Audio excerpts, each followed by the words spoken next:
नमस्कार मित्रों। आज का जो विषय है वो यह है कि आपकी शादी में सहायक कौन बनेगा, आपकी शादी कौन कराएगा और साथ ही कौन सी दिशा है जिस दिशा में आपकी शादी होगी। कस्पल इंटरलिंक एस्ट्रोलॉजी में बहुत ही आसान तरीके से इसे डिजाइन कर दिया गया है। आपको बस करना क्या है, इसको समझें। सबसे पहले तो आपको देखना है कि आपकी कुंडली में शादी प्रॉमिस में है या नहीं। पहली शर्त यह है कि शादी प्रॉमिस में होनी चाहिए। अगर असेंडेंट और शादी का जो मूल भाव है, प्राइमरी कस्प है, सेवंथ सब लॉर्ड, ये दोनों शादी के लिए हाँ बोल देते हैं, तो आप आसानी से चेक कर सकते हैं कि कौन आपके शादी में सहायक बनेगा। एक बार बोर्ड पर मैं आपको समझाने का प्रयास करूंगा, देखेंगे आप। देखिए, असेंडेंट और सेवन सब लॉर्ड 5 7 11 5 7 11 एंड 5 7 11 का जो समीकरण है, जो इक्वेशन है, ये बनाते हैं।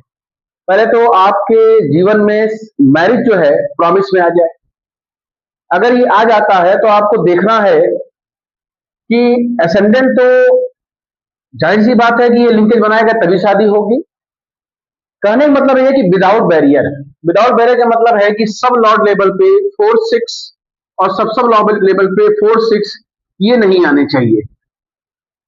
तो केवल 5 7 11 5 7 11 और 5 7 11 आपको चेक करना है, और 1 से लेके 12 सब लॉर्ड आपके पास है। अगर पहला सब लॉर्ड असेंडेंट जिसे बोलते हैं ये लिंकेज बनाता है, तो आप अपनी शादी स्वयं करेंगे। आप खुद चुनाव करेंगे, खुद जो है वधु का चुनाव करेंगे। अगर आप महिला है तो वर का चुनाव स्वयं करेंगे। अगर सेकंड सब लॉर्ड ये लिंकेज बनाता है विदाउट बैरियर, 4 6 उसमें इन्वॉल्व नहीं होगा, तो आपके परिवार का कोई सदस्य आपके शादी में सहायक बनेगा। थर्ड सब लॉर्ड, अगर ये थर्ड सब लॉर्ड लिंकेज बनाता है, तो आपके छोटे भाई बहन द्वारा या विज्ञापन द्वारा या मीडिया द्वारा के माध्यम से आपके शादी में सहायक बनेंगे। फोर सब लॉर्ड अगर ये लिंकेज बनाता है विदाउट बैरियर, ध्यान रखिएगा, विदाउट बैरियर मतलब 4 और 6 नहीं आना चाहिए, तो आपकी माता जो है, आपकी माँ जो है आपकी शादी में सहायक बनेगी। आपकी माँ जो है आपके वर या वधु का चुनाव करेगी और खोजेगी। फिफ्थ सब लॉर्ड, ये जो पांचवा है, ये आपके दादा का भी घर है। ये आपके दादा द्वारा जो है आपके वर या वधु का चुनाव किया जाएगा।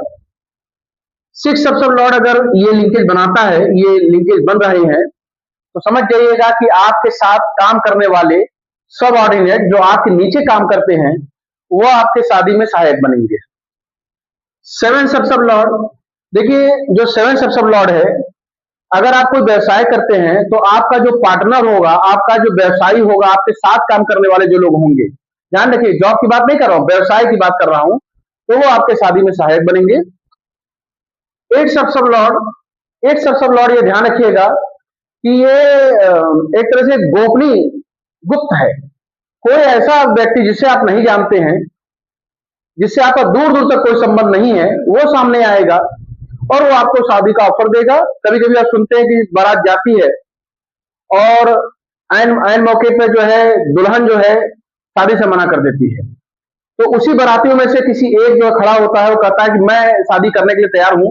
ऐसी कंडीशन में आपकी शादी होगी अगर एट सब लॉर्ड ऐसे लिंकेज बनाता है विदाउट बैरियर, जैसे 4 और 6 ना आते हो। 9 सब लॉर्ड अगर ऐसे लिंकेज बनाता है, तो समझ जाइएगा कि आपके पिता द्वारा जो है आपके शादी में सहायक होंगे। पिता के माध्यम से आपकी शादी होगी, पिता आपके लिए वर या वधु का चुनाव करेंगे। 10 सब लॉर्ड का मतलब है जहां आप नौकरी करते हैं, आपसे ऊपर के जो प्रशासनिक अधिकारी हैं, आपसे ऊपर जो लोग काम करने वाले हैं, जो आपके अधिकारी हैं, वो आपके शादी में सहायक बनेंगे।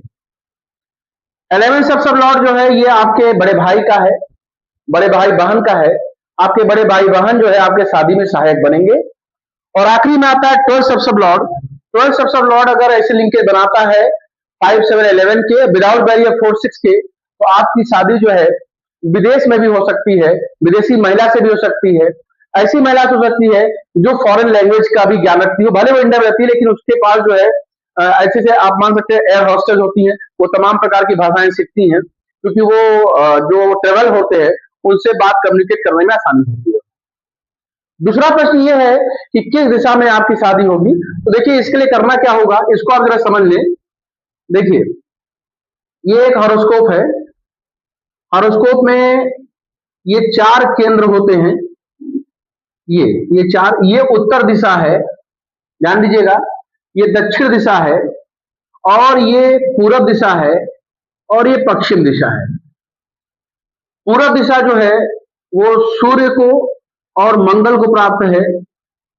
पश्चिम दिशा जो है शुक्र को और चंद्र को प्राप्त है। उत्तर दिशा जो है वो बुध को और गुरु महाराज को प्राप्त है। और दक्षिण दिशा जो है वो शनि को प्राप्त है। साथ में राहु और केतु भी यहां आप रख सकते हैं। देखिए, आपको बस दिखना ये है, जैसे कुंडली देखिए, ये मून किस स्टार में था, ध्यान दीजिएगा। आपका जन्म जिस महादशा में होगा, या ये कह सकते हैं कि मून जिस स्टार में होगा वही आपकी महादशा मानी जाएगी। ये सूर्य की दशा है, तो सूर्य को, आपका जन्म अगर सूर्य मंगल की महादशा में हुआ है तो आप ध्यान दीजिएगा, यहाँ पूरब दिशा में, आपके घर से पूरब दिशा में आपका विवाह होगा। अगर शुक्र और चंद्र की महादशा में आपका जन्म हुआ है तो आपके घर से पश्चिम दिशा में आपका विवाह होगा। और बुध या गुरु की महादशा में आपका जन्म हुआ है तो आपका विवाह उत्तर दिशा में होगा। और राहु और केतु और शनि अगर आपकी महादशा बन रहे हैं तो आपका विवाह दक्षिण दिशा में होगा। कभी कभी होता क्या है, एक लिंकेज और है। देखिए, 7वां घर है, ये दाम्पत्य जीवन का घर है। इसमें कौन सी राशि उदय हो रही है, ध्यान दीजिएगा। यहाँ जो राशि उदय होगी उसका जो मालिक होगा, उसका जो स्वामी होगा, उस दिशा में भी आपका विवाह संपन्न हो सकता है।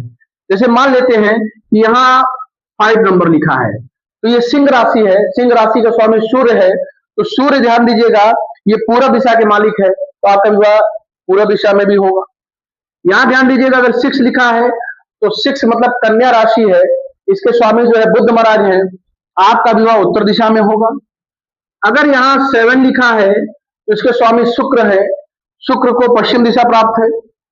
अगर यहाँ मान लीजिए कि 11 लिखा है तो यहाँ शनि महाराज की राशि है, ये कुंभ राशि है, और यहाँ शनि को जी को दक्षिण दिशा मिला है।